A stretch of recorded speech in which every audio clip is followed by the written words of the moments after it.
Oh my, they have figured out how to win home games. We promise we won't talk about their home record for too much longer. Welcome to this edition of Pucknology After Dark, following a crazy 4-3 Sharks victory over the Dallas Stars. They are now entrenched in third place, but ever so closely getting to second. But let's talk Sharks tonight, all right? Let's do that right now. So if you want to be a part of the show, here's how you do it, folks.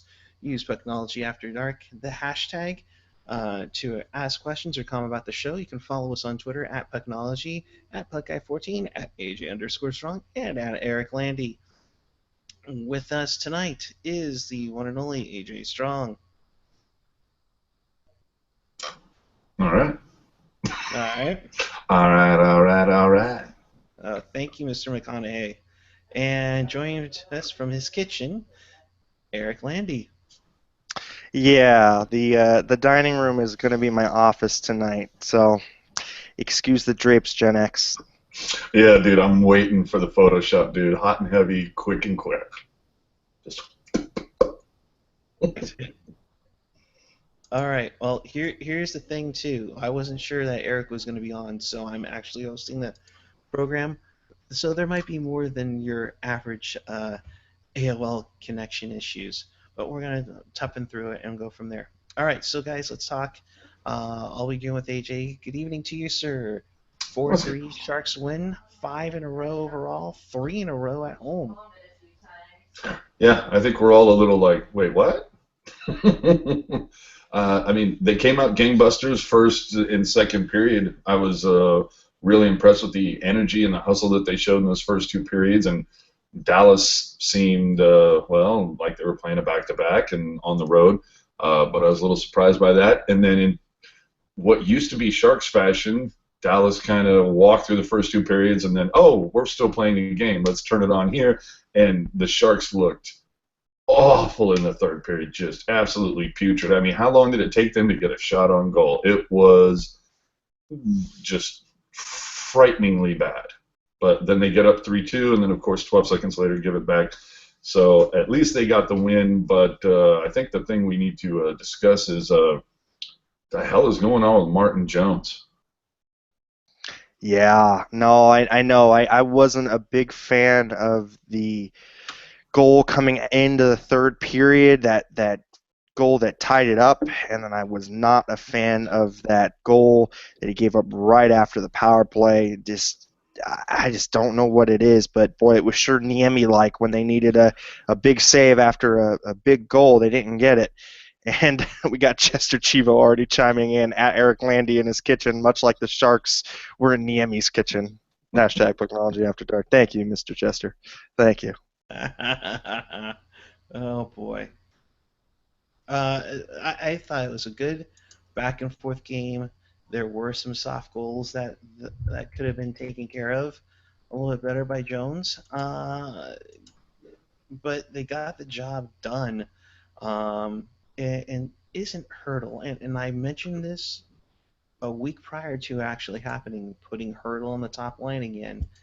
But look what's happening. Hurdle's getting that top line minutes, and he's uh, getting some more offensive ability in and gaining more confidence and contributing. I think a lot more than Zubris, Donskoy, Carlson were doing earlier in the season, but alone.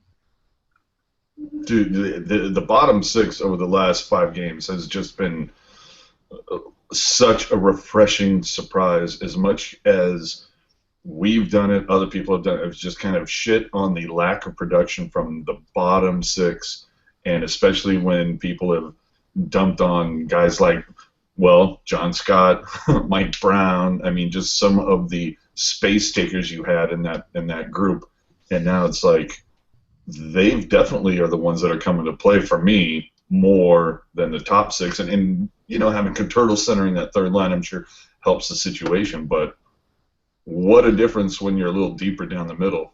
Yeah, agreed, totally agreed. And you look at Chris Tierney tonight had an excellent game. He Dude, that really, guy was on fire tonight. yeah, he looked awesome, holding his own against pretty much everybody all night except for that first goal coming back from, it was either the power play or the first goal in the third.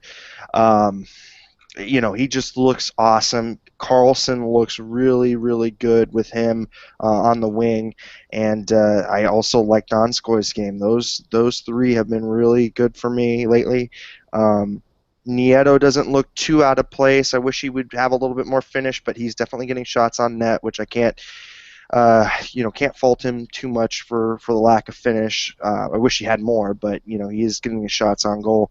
And Mark Edward Vlasic, man, picking up that offensive game. I didn't even know he had it in his game to be that offensive. I mean, we knew he was an offensive dynamo in the queue, but never really showed it up here in the NHL until now. And look at him now. He's got 23 points in 40 games, 7 goals, 16 assists, and he's a +5 and just you know driving in scores. And Justin Braun, doing really well as well, 17 points. And slowly but surely, man, this team is starting to come together, and you got to be really happy with the results. Yeah, Yeah. it seemed like they were just trying to feel out DeBoer's strategies and everything, and since December, it just seemed like they've been getting it to go and just are now rolling with it. Let's talk Vlasic for a second because he was a picking boy for months here, to where we were all saying, why the hell is he on the freaking power play? 3 goals and assists in the last couple of games. I think we can kind of, I think he's answered the question. yeah, he's answered the question a whole lot more. Uh, Vlasic, is he worthy to make the All Star team as an emergency call up? I mean, if John Scott doesn't go, then why would Vlasic go? um, We'll get to no, I that mean, later.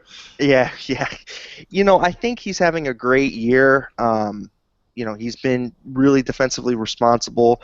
DeBoer's system, like really has molded to that system and really getting a lot of points in that system. And that that game is just tailored for him. So, I think he's definitely improved, and I think that he's doing a good job. But also replacement, I'm not there yet. Oh, yeah, dude, Generation X just torched you. Yeah. Anyway, yeah, no, I Yeah. completely agree.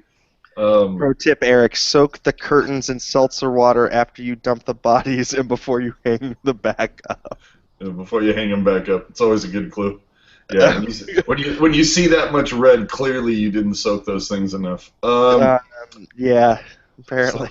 yeah, I'm a little nervous. Those are the shortest curtain rods I've ever seen. Dear Lord. Oh, Um, screw you guys. so yeah, getting back to it though, goaltending of Jones. I mean, I thought the defense played well enough tonight. I believe someone wearing the number 74 might have gotten on the score sheet, which haven't seen before that I can remember. It was his first It NHL was his point. first NHL point. Yeah, so you got that, but I'm still a little. Granted, this is Jones' first real season, and hopefully it's going to progress and get better as he gets more and more comfortable with the guys in front of him. Yeah, those first two periods, I thought the defense played well enough. The team had a lot of fire under them, but yeah, for me, the second and third goal, Jones, you got to stop at least one of those. Yeah. You Well, got you look at his stats right now, and he's sitting at a 914 save percentage. He was sitting at a 912 the game prior, and he's got 2.44 goals against. I mean, the 2.44 goals against is a little high in my opinion. You kind of want to wrangle that down to the 2.2s. The 914 is about average. So, he's about average. And I think the biggest improvement to me is just that 5-hole susceptibility is kind of not there. Niemi, got to close that 5-hole, buddy. You can't stop the beach ball. and Exactly, and that's what killed Niemi in San Jose, was that he would let a lot of soft goals between his legs go in. and I think that's what killed them and what killed the Sharks over the last few years. Well, and speaking of Niemi, he has been quoted in the locker room jokingly saying Hurdle's game winner was quote unquote lucky, and chuckled and says, and you can tell him that. So at least Niemi having a good time with it. It's not life and death. We're all cool. But yeah, other than that, I think there wasn't a whole lot to this game that we can really dissect other than it's like own the first two periods, looked sloppy as shit in the third, took them a while to wake up, and then eventually got it done in the overtime. And they definitely looked better. I don't know if it has anything to do with the fact that they saw some 3-on-3 on Thursday night, but the 3-on-3 on Thursday night was god Disaster. awful. Yeah, it was god awful. Yeah, seeing it live made it even worse. So All right, the all right. fact We that you gotta had we it, gotta address Twitter real quick. hold on, but the fact that I'm hoping that had something to do with it because they looked much better on 3-on-3. And there is one thing we definitely need to discuss tonight. How bad does that top unit power play look? And then you saw basically a third combination tonight, which was the first one to get on the board. All right, guys. All right. Let's We can do our to the tweet segments in a little bit, but No, this is pretty funny. All right. they're, Chester Chivo says next hashtag Pucknology after dark. Eric Landy's going to sit in front of a blank wall. Yeah, you're probably right about that one. Then we have Gen X chiming in. The missing section in the curtain rods is what I used to bludgeon the victims and then buried the bodies with. And then you have Chester Chivo coming back with between at Puck Guy's plant and Eric Landy's curtains, it's like a divorced man's starter kit. dude, And then, I'm putting a black curtain behind me for the remaining gigs, man. and then Daryl Martin asks, nice chandelier. Is it wrought iron crystal?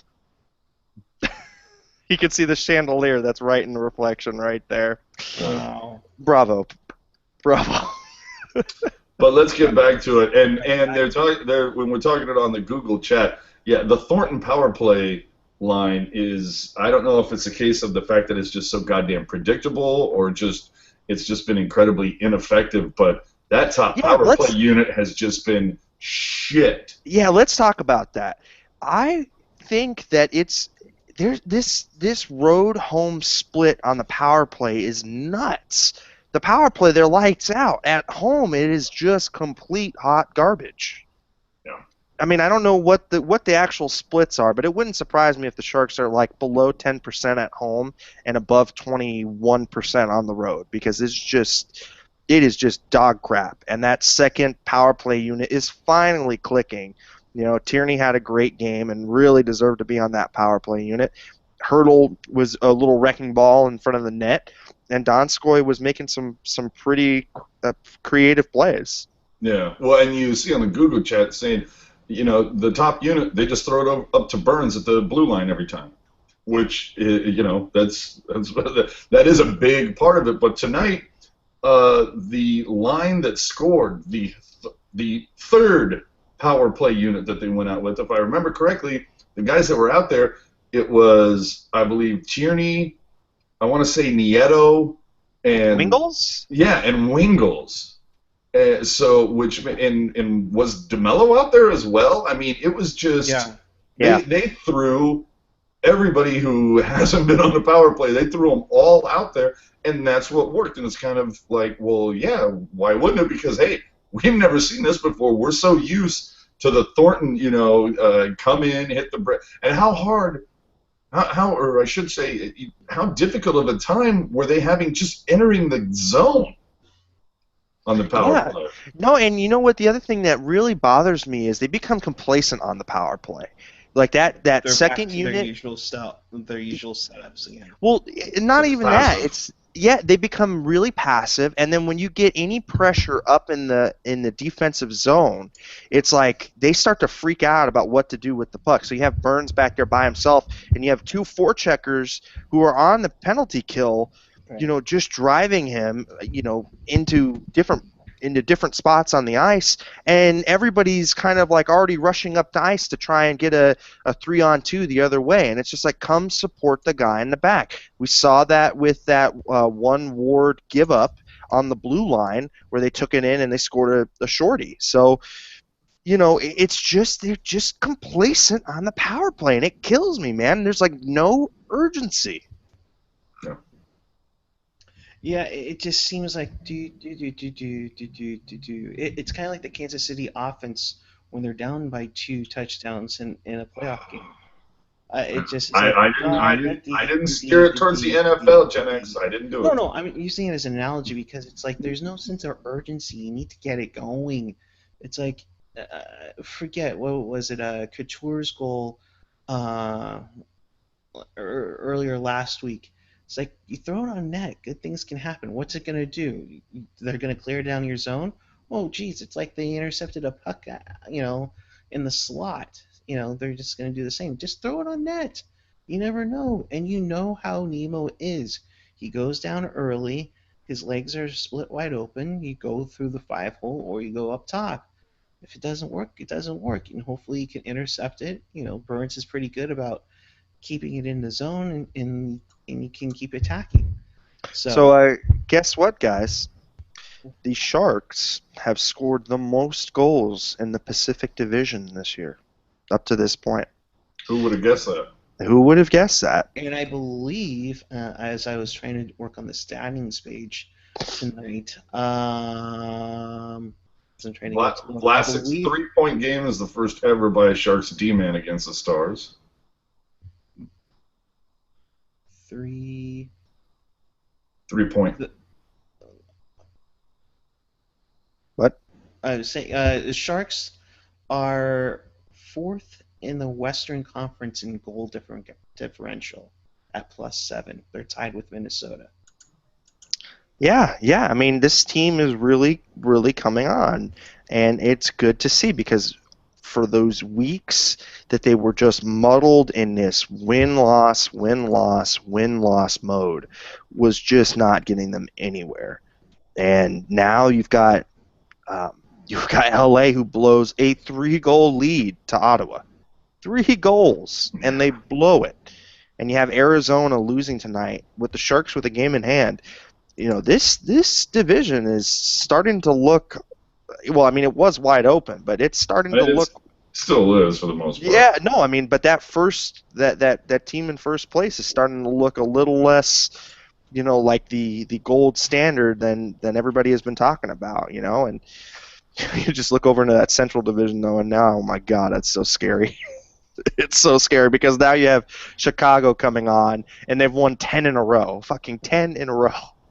Yeah, when do we get our 10 in a row thing? It's like Florida, Chicago. It's like, come on, man, like share the wealth. There's I'll like take one of those. what was it? 4 or 5 teams have had streaks of 9 or more. Montreal had theirs to start the year, and now they're a hot mess and falling apart as we speak. Parody. Chicago, How Washington. Bradley Phillips says PDO is a hell of a drug. Yeah, it is. But since we're kind of talking about the standings, I'm going to throw this up here. Don't ban us, NHL. Hey, And we've just been taken off the air. Yeah, be careful with that one. It was pretty funny because Chris was saying, "Oh, we should just replace all the logos with smiley faces." Yeah. Before we do that, let's quickly reiterate why we're talking about this. The NHL, for some reason, has had YouTube lock some of our shows.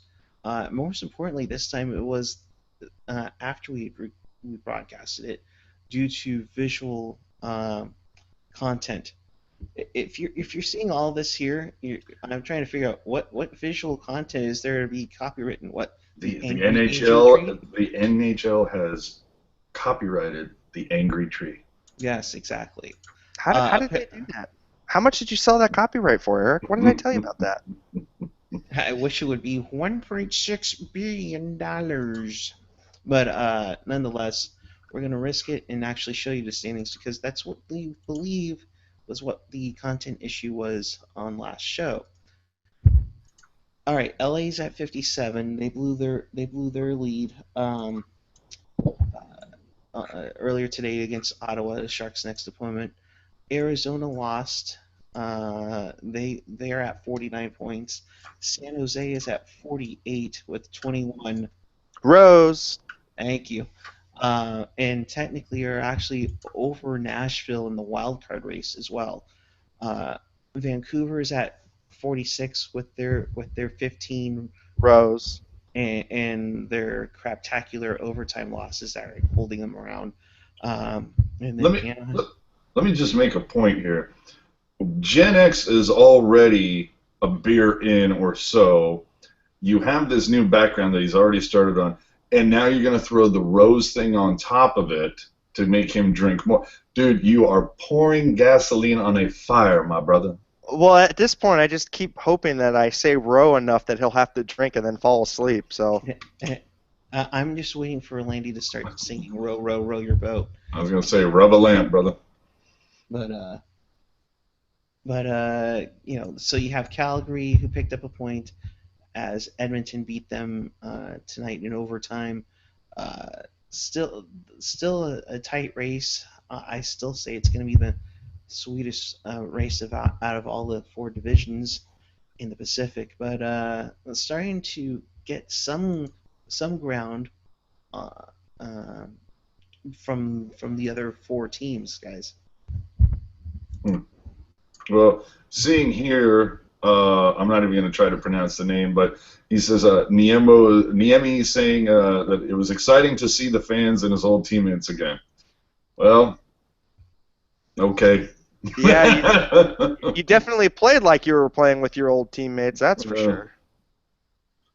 yeah. Yeah. So, Anyway, uh, Well, let's talk about that overtime because I thought that was a really, really well played overtime.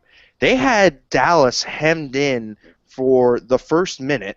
Dallas countered maybe with one rush, and then the Sharks just had it in their end for another minute. And it was just like the most dominating 3-on-3 I think I've seen this team play. What did you guys think of it? yeah, absolutely. I mean, that's what we saw that home opener against Anaheim, where they kept cycling it for like almost 2 minutes, and we're getting one guy off the ice and line changing, and it eventually led to a goal. If they can keep that up, that is just going to be something else. Yeah, and I was really afraid of that Ben and Sagan duo were just gonna run all over the Sharks because they seem to be having these problems with these quick duos, but they hemmed them in, and I was just really amazed at how well that tandem played. I mean, they got that one. 2-on-1 with Klingberg coming up the ice. He wasn't able to bury his chance, but it wasn't too big of a defensive mistake, and you had the guys coming in supporting right after he got that weak shot on goal. So, it wasn't too big a deal. But still, I mean, to give up one rush and to pretty much have him hemmed in for about a minute and 40 seconds is pretty amazing. well, and they did lose a Ben at one point, yes? Yeah, Jordy. Yeah. So, I mean, that's going to shorten up your bench. That can change things for you in that regard. But oh boy, 6 shots in the third period is a little. After you went 16 in the first and then down to 6 while giving up 13, that was a little much. But let's talk about the thing that I loves to speak on: special teams. Special teams, once again, significant. Dallas 0 for 2 on the power play. San Jose 2 for 2 on the power play. When you shut down the other guys and score on all yours, you are going to win games, motherfuckers. Yeah, So, Absolutely. definitely won that special teams battle. And I mean, the second power play that Dallas got, they looked a lot scarier than that first one. That first one, the PK looked really good. I was not happy with I believe it was Wingles Nieto combo that was out there. No, it was Wingles and Carlson, and boy, they were just letting passes go through crisscross, and I was like, oh god, this is not going to end well. But they held on. They held on. So well, let's talk about the other. elephant in the room, shall we? Looking at the stat sheet, at your standard box score, every person on this team, with the exception of one, in double digits time on ice. When are the Sharks going to say, if we can't if we can't trust Mike Brown to play 10 minutes minimum, why is he on this roster when we have Goodrow doing well enough in the AHL? And Or for that matter, I'll give you one well, name. hold on, I'm not done. Or is a case of he's just like keeping the bench spot warm for another game or so until we get Torres back, and then Brown is right in the pine. I think that's correct. If there's anything that Torres has got left in the tank, then you will see him play for Mike Brown, and I think that's probably what they're waiting for. But there is one name on the Stars roster that you need to carry a slugger and a lightweight, middleweight kind of guy like Brown. His name is Anton Roussel. That guy, if Brown is on the ice when he's on the ice, you're definitely gonna cancel those two out because that guy is a pest. I've seen him pester other teams in the playoffs. He is just hard to play against, and he's Yeah, one but of those. he's a productive pest. He played 15 minutes tonight. Had a goal +1. I mean, he's a productive pest, like Steve Downey used to be. I mean, there are pests that you can have that are productive. Brown, not one of those guys. I mean, Torres, productive pest. yeah, I mean, I understand. I understand, and the fact that they don't play him more than was it 5 minutes in a game is pretty crappy. But I think that I understand why they have him on the roster, at least for this game. But that game against Edmonton, there was no need to carry him. There was no need because he was just a waste, and doesn't bring a lot of scoring touch to a game that you're going to need all hands on deck for because those kids can fly up and down the ice. I mean, he can fly, but he can't finish. Yeah. Well, do we have any other things to add in about tonight's game before we moved on to a couple things? Well, the other thing too I was going to mention is I wonder how much of the time that Tierney or Carlson had was also because they were on the power play units. Tierney played 10:53, Carlson 11:25. Um, They've been averaging about 10 minutes, both of yeah, those two. they have, and that's cool and all. But yeah, you're hitting right on that. Mike Brown can be a spark plug, and he can throw the body around. He's somebody that if Roussel acts up, watch out. It's one of those things. It's essentially the guy that we wish we had when Torres took out Mahalik 10 years ago. Oh, It's, Roussel? it's, yeah, no, Brown. Well, no, because I don't think Brown is dirty, right? I think he upholds the code, the quote unquote code, but I don't think he's a complete dirty player. No, no, no, no, no, no. Brown, I don't think is a dirty player. I just think it's somebody that will be an enforcer slash disciplinarian Imagine if the if somebody Sharks had takes somebody had out. Imagine if the Sharks had Scott Parker in that series. Yeah, Right. yeah, no kidding. So, Yeah, or shoot, I mean, I wonder what would have happened if they would even just had carried Mike Brown when they played against LA and Hurdle takes that knee from Dustin Brown. I wonder if he comes off the bench. I mean, that I still go back to that play, and I just wish the Sharks would have had some better reaction to that play because they should have taken a number, and I you know what? I don't want to wish ill on any other player, on any players, but you know what? Karma's a bitch. That's all I got to say about that. yeah, absolutely.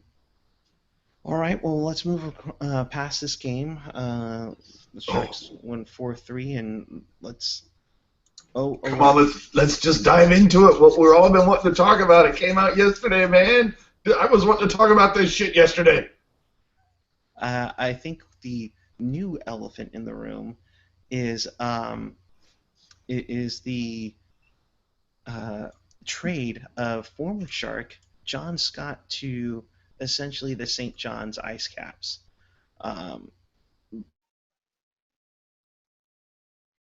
Uh-oh. Oh no. Eric, Eric's Puck Guy's AOL connection has just kicked in. They just throttled his bandwidth. Oh no. Oh no. Oh no. Oh, boom! Oh Dude is boy. frozen. Okay. Okay, well, okay. Hopefully you can still hear us. Maybe if you can, don't log off and log back in. You'll kill the whole broadcast, bro. Just saying. So I guess me and Andy are gonna, hold up the ship.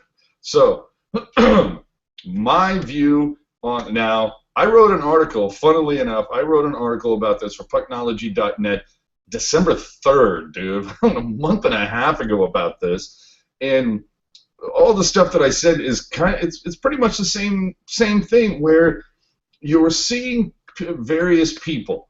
There are some local Sharks bloggers. There's some national radio guys. There's national hockey media guys. The thing being is that some of them, now let's take it one thing at a time. Some of them, they're shitting, and you're going to have to give me a second, Landy, because I have to, I have Are we my still little, live? well, it looks like it, but we'll see what happens. I don't know. I don't know how that happened. Better watch that live button. Yeah, it still says. Yeah, it still says I got it. So Okay. So, anywho, the thing that gets me about this, let's address the issue with just John Scott himself. I see people on there saying he should concede, he should recuse himself from going to the game. Basically saying that for him to play, he should know better, and that it's a mockery to the motherfucker. He was voted in. Like whenever else is he going to get this opportunity? Why take that away from him? I don't care if the fan, how he got there. The fact is, he was voted in.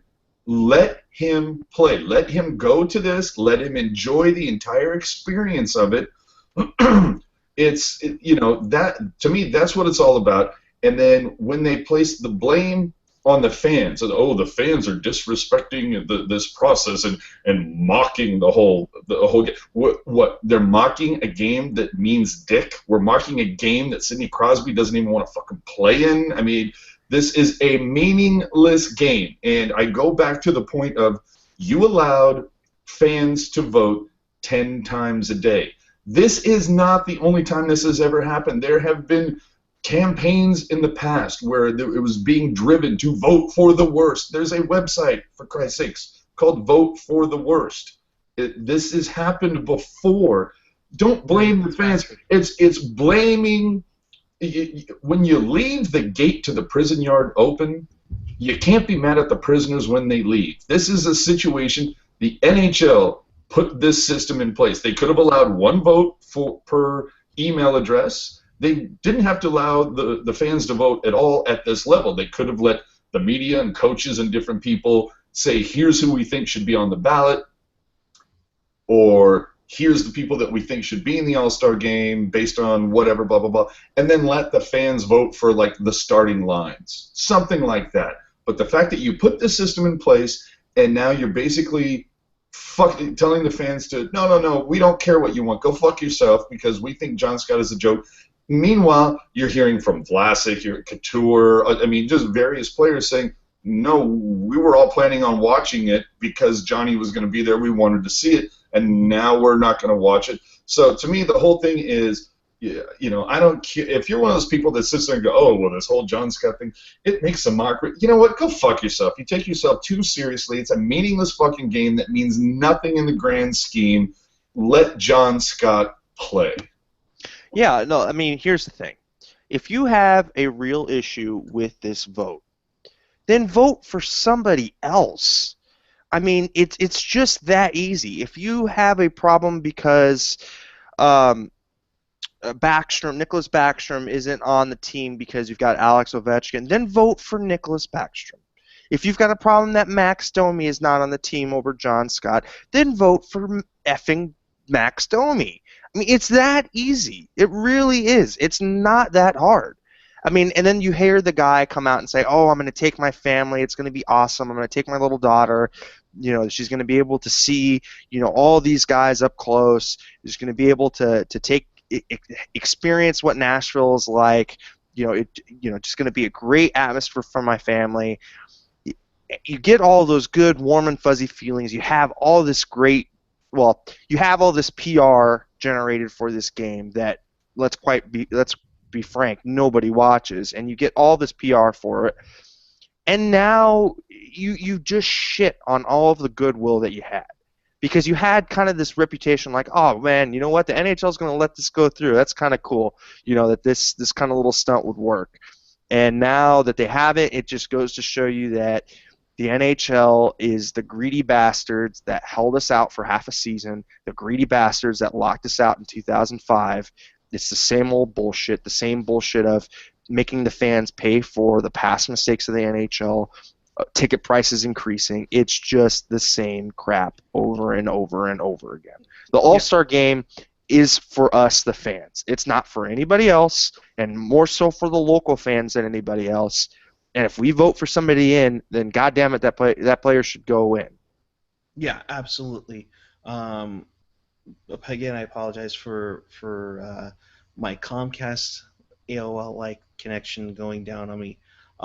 Basically, it's this: you gave the fans a voice to vote for who's on the All-Star team. Do you run the risk of this happening? And it's happened. We saw it with Rory Fitzpatrick about a dozen years ago. It almost Vote for happened. Rory. Vote for Rory. We'll vote for Rory. They even tried to send him down to the AHL himself, but they somehow fixed that vote. Yeah, and Zemgus Girgensons can go and play, and yet John Absolutely. Scott can't. Well, and here's the other thing too. People are saying, well, this has never happened before. It's a guy who's been traded. No, that's actually happened in 2003 when the game was in South Florida. The Florida Panthers had traded Sandis Ozolinsh to the Anaheim Mighty Ducks, and he was still able to go play. He didn't have his little team designation on his shoulder, but he still played for the Eastern Conference. Um, so you could take all that out of the way. Oh, he's an AHLer. Well, he was still playing uh, with the team, and you still had him on the ballot, so that's on you. To take him away essentially says F you fans. And when you say F you fans, then realistically, NHL, who are you trying to please? Are you trying to please your corporate sponsors? Are you trying to, try to make sure you get more money out of them? Because you surely don't give a flying fuck about us fans, because you would have gone through 3 lockouts and a player's strike in the 25-year history of the Sharks. They had a player's strike. They've had the 94-95 lockout that got us 48-game season. We lost a whole year in 04-05 because we were just so standing pat on all that stuff. And then we almost lost another whole season again in 2012-13. Um, Number one, you're already doing bad business because uh, to go through 4 labor stoppages in 25 years, even Major League Baseball is laughing at you. Um, to have uh, to put the voice for the fans out there to vote for somebody, and then you're taking away because you don't like who you picked. That's derogatory. That's absolutely derogatory. Yeah, and doesn't it look worse that they're singling out a guy because of his profession, and singling him out because he is an enforcer. Yet in previous All-Star games, you've had enforcers play and Absolutely. be beloved by their teammates. And yet this guy is somehow different than that because this version of the NHL is a little more mature, a little more supposedly grown up. I don't think so. I think you're completely right. I think that's derogatory. I think that it's quite frankly, I think it's them trying to make up for a supposed PR mistake. It's just it's ridiculous. It's ridiculous. Oh, go ahead, AJ. I'm sorry. So say, to me, the final thing for me is it comes down to this. You asked the fans to vote. You promoted this ad nauseum. They voted. You didn't like what they voted on, so now you're essentially. It's absolute bullshit. The fans, to me, if anything, they were proving a point. They were basically saying how stupid this whole process is. This is about a meaningless game that, let's be honest, it's a meaningless game, and we're talking about voting for players after they've played 2 months of a season. You've essentially played, about 18 games. Now we're going to decide if you should be an all-star for that season.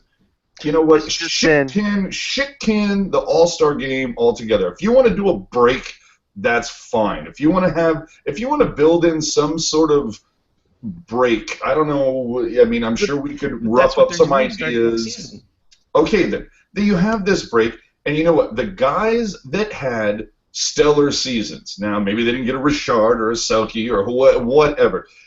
But you can have some sort of award similar to, and I know Gen X is going to hate this, but whether it's like an acknowledgement such as a Silver Slugger, Golden Glove, whatever. There are awards that you can hand out during the ceremony at the end of the season that recognize a player for the accomplishments he had that season, not for the first 2 months that people are voting on.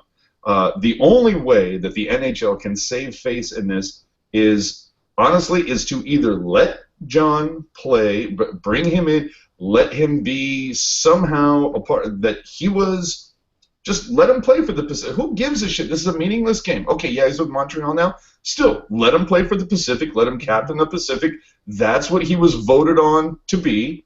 Let him perform that function. Or you're going to have to bring him in as some sort of ambassador. Just let him come, take pictures with the fans. Hey, sell those shirts and give the money to charity. And there you go. Okay, you can say, you know what? Hey, good job having that right there at the ready. But he had these shirts made that apparently he was going to give to some of the guys in the team or whatever. Mm-hmm. Either way, you sell these shirts, give all the money to charity, and you can make you can make some sort of dessert out of this shit salad that the NHL is trying to force everybody to eat.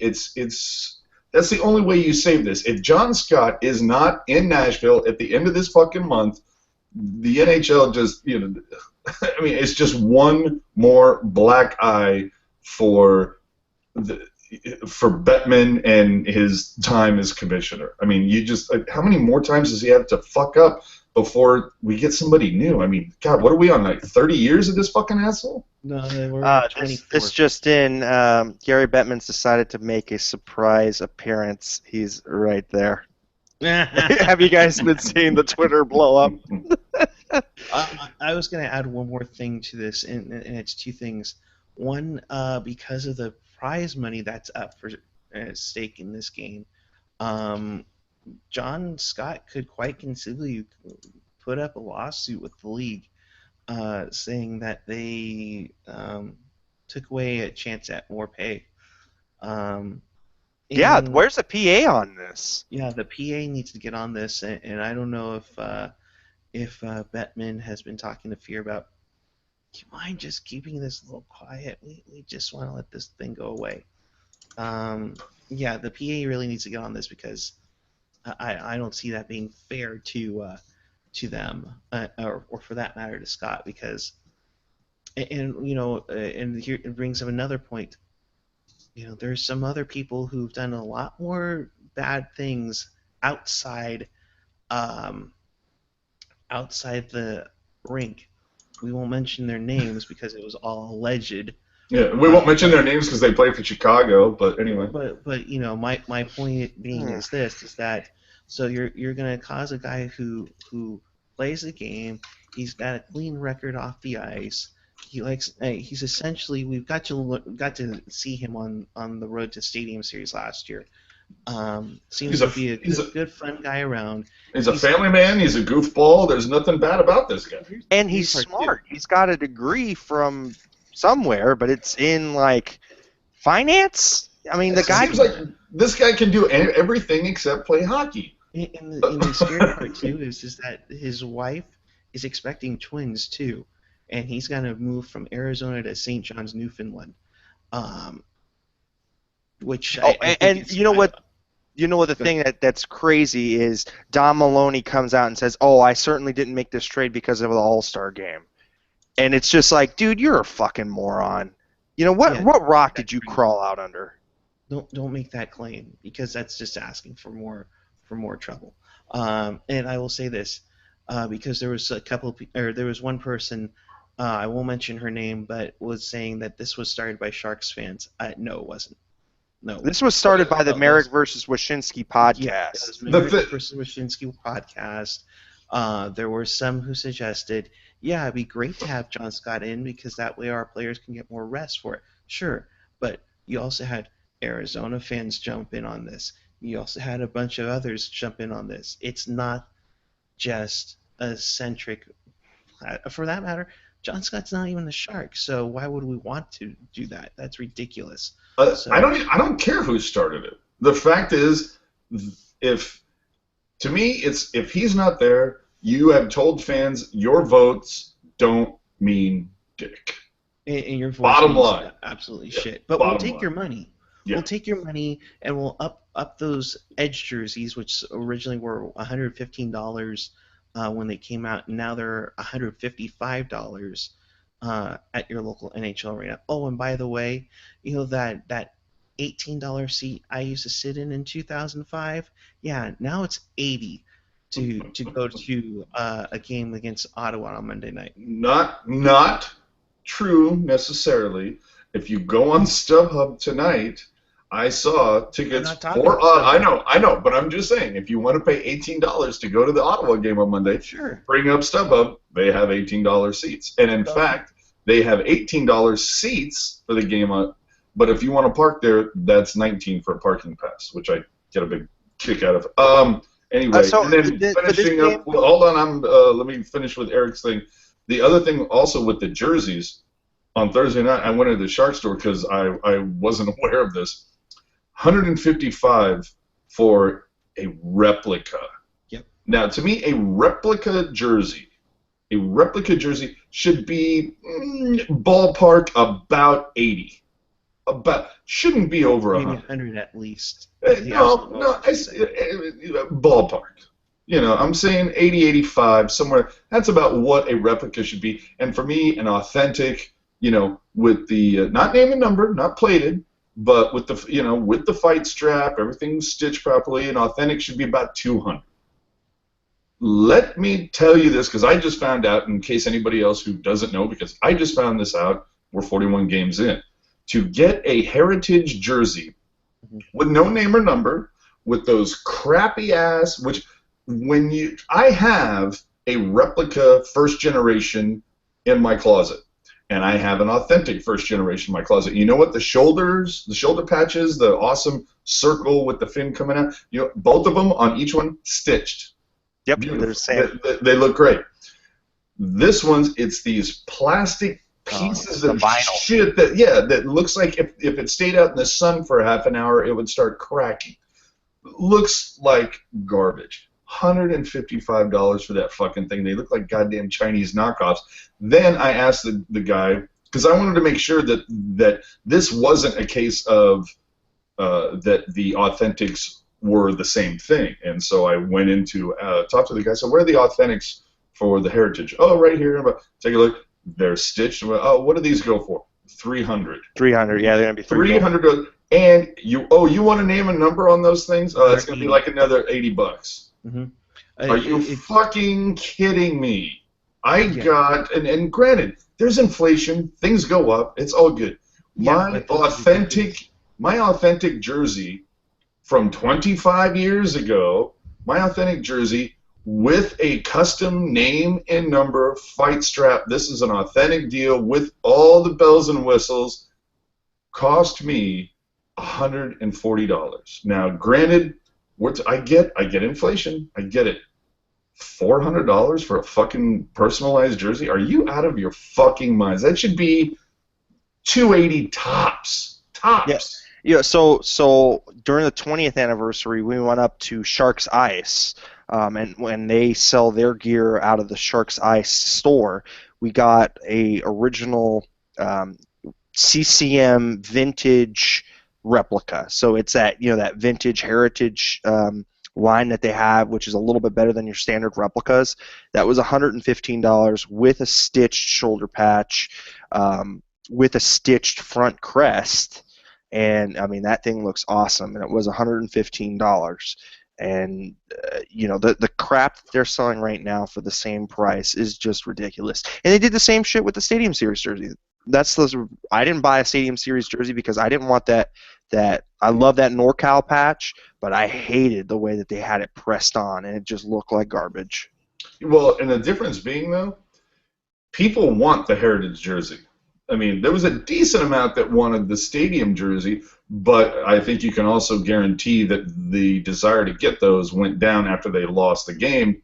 But I know when I went into the Shark store a game or two after the stadium series was over, all of a sudden those stadium series jerseys, even the authentics, were a lot cheaper than they were prior to it. I don't know that that's going to happen with the heritage jersey. I don't know that you're going to be able to walk into the Shark store next season and any of them are going to be available because they've been much, much more in demand. I think we lost Eric again. Oh, good for him.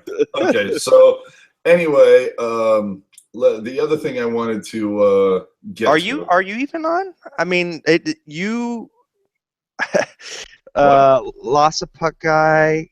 Yeah. I'm still here. Okay, Eric, Okay. are you there? About to really on the verge of about to go off. All right. Well, I think we can just the hockey gods telling us to get out of here. we can replay your previous AOL Comcast rant. It's fucking just great. Two more things that I wanted to touch on really fast. Just I was listening to 6:30 Ched, which is essentially they have a show Oilers Now on Thursday, obviously covering the the lead-in for the Oilers Sharks, and they had an interview with Remenda on there talking about the Sharks, obviously because he has a long, illustrious history with them, and Remenda pointed out a couple things that we haven't heard anybody talk about up here. And, well, I mean, it's been glossed over, but Remenda really hammered it where it was a case of Remenda's really worried about the Sharks in 2 years, and that's if they keep Marleau and Thornton for the remainder of these contracts and then perhaps let them go. He doesn't think that Pavelski is going to fill Thornton's shoes. He doesn't think that Couture is going to be able to fill Marleau's shoes, and so on and so forth. So he's kind of nervous about that, and he said without a doubt, there's no way Wilson lasts past this season if the Sharks don't make it to the playoffs, at least to the second round. And he also, of course, went into the fact of that we've had so few sellouts this year. You look at Edmonton, one of the worst sold games this season, or one of the worst attended games, I should say, this season. I was there with the illustrious Rocket backhander, and I'm telling you, at start, Kevin Kurz mentioned this. I think Pashelka mentioned it. There was no way that at puck drop there was more than 9,000 people in the seats. It is the emptiest start to a game that I've ever seen. And Remenda was also commenting about that, talking about, we're blessed in this area that we have so many teams competing for our sporting dollar. And the way you're going to be able to get that is you win games. And, the Sharks we are just seeing this runoff from everything that has happened since that 3-1 loss, and it's just gone downhill for them ever since. Even if the Sharks make it to the playoffs, I'm not even sure if you look at all these incredible promotions they've done this season, and I will say they've given out a ton of great stuff. I still don't think. I don't think Wilson survives this season even if they make it. The only way I think Wilson survives is if they go to the conference finals. if that, because I think at this point the fans, they've shown it. They've voted with their wallet. I know there are some people out there that think, oh no, if you're a season ticket holder, you've already paid for those tickets. If you don't show up, that's stupid. You should show up and voice your opinion. I'm sorry. I think there is nothing that says more to an owner than an empty seat. Even the fact that this seat is paid for, and I still don't want to see the shit you are putting on the ice for my dollar. I think that says more. That's worse. Yeah, that's worse. To me, if you saw the offer they had on tonight, they had a ticket to a Sharks game, a Barracuda ticket, and like a big old packet for $40. And I'm like, here's the other thing too. You're throwing all these special offers out.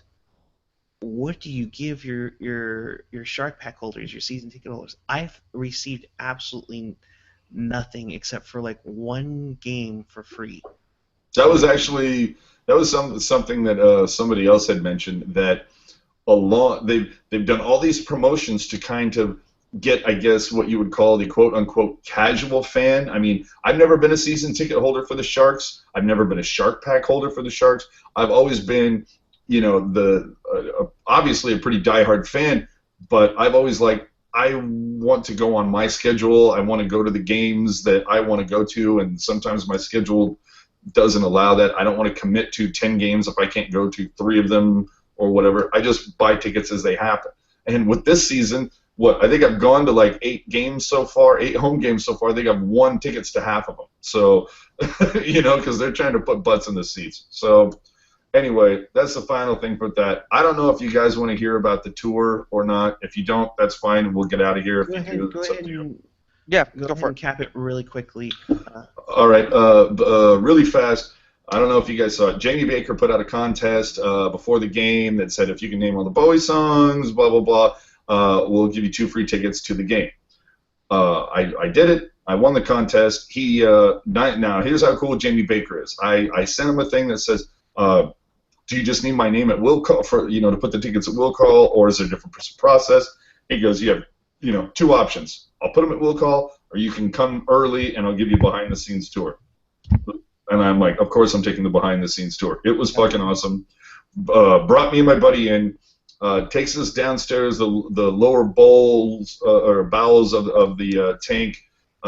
Showed us the offices. I did look for Brody's because I was going to sabotage it, but I couldn't find it. But he took us all around the lower. Took us where the opposing team comes out of their tunnel.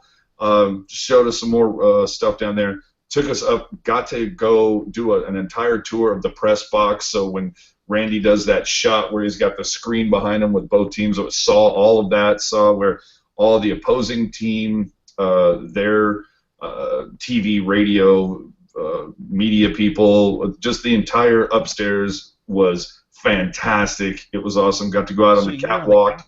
Oh, nice. Yeah, we got to go out onto the catwalk. He showed us where the opposing, when players from the opposing team, when they're not dressed, there's a section up there for them to sit at with TVs and shit so they can watch. So that part was fantastic. Then took us back downstairs, showed us a couple other, where the guys run the RoboCams for the net cam and the ones above on the glass right above the nets. Yeah, and it was kind of cool checking that out. Then took us to the actual production, took us into the 18-wheeler, the production truck. And so where the guys are, doing the audio, the replays, the director, everything. It was that part was one of the coolest parts. He was talking about how he actually has a talkback function. So when he's making calls, he can actually hit a button and say, okay, guys, rewind that back to where the puck crossed the blue line and do the replay. So that way he can, call it back as it's happening because he saw something or whatnot. And so a quick funny story about what he told us that was kind of behind the scenes. He actually said on Thursday night, because obviously he has a talkback to the director and whatnot, apparently they were not aware that he was doing this whole David Bowie thing. And he apparently about 2 minutes into the third period, the director hits his talkback button and goes, "Hey Bakes, enough with the fucking Bowie mentions already, would you?" Like we're fucking done with this already. Excuse me. And so there was that part. The only final thing that I did want to say, and I saved it for last because it was the best part. As we're coming down the stairwell from the press box, we open the door and literally we almost hit Drew Remenda as we're opening the door. And I don't know if you saw it on my Twitter feed, but I'm like, oh my god, I have to get a photo with both of these guys, the old and the new. So got a photo with them. The best part of it is Baker goes, here, hang out for a second. I need to talk to Drew. And we're like, oh, okay. And essentially, this is what we were told is a courtesy. It's the color guys talk to each other and say, hey, is there anything about your team that I should be aware of that I can tell my group and vice versa? And these guys are completely unfiltered. At one point, Baker goes, hey, Yakupov is coming back tonight, right? And Remenda, God, I don't want to throw him under the bus. I'm not throwing anybody on the bus. Just let's say that the entire conversation was unfiltered and it was glorious. I wish I would have had a pocket recorder just to save it because it was hysterical. And then as we're sitting there, the one and only Janice, the one that keeps Randy Hahn looking uber sharp, comes walking. She comes walking by, Janice Baker, and then the incomparable Randy Hahn comes walking by, and then of course Brzezinski. So it was. I didn't want to bother them for photos. They looked like they were like kind of like running late. But either way, I cannot say enough about Jamie Baker and how cool the whole experience was that he would let us do something like that. And on top of it, he threw us like VIP tickets and like it was an unbelievable experience. So I just wanted to throw that out there. If you have any other questions about it, hit me up on Twitter at AJ_Strong. But other than that, let's acknowledge the one thing that we haven't done all night that we probably should have started with. Yeah, and that's Randy Hahn broadcasted his 1500th game for the Sharks tonight. As we've documented many times before, and you can go back on Pucknology, he was one of the guys that got the Sharks to San Jose. Um, and all this, and he was not even the main broadcaster for the first two seasons. So let's make sure we congratulate Randy on a job well done. Looked pretty sharp tonight, and his broadcasting has always been sharp. So we want to give him some love because he's done a hell of a job, and he's getting some kudos now nationally, and he's a great guy and a great broadcaster. Mm-hmm. Uh, with, And, with and that, with that, and with that, we look forward to Monday night, another Heritage Night. And Igor Larion of Heritage Night against the Ottawa Senators. Should be a good one. Um, the professor.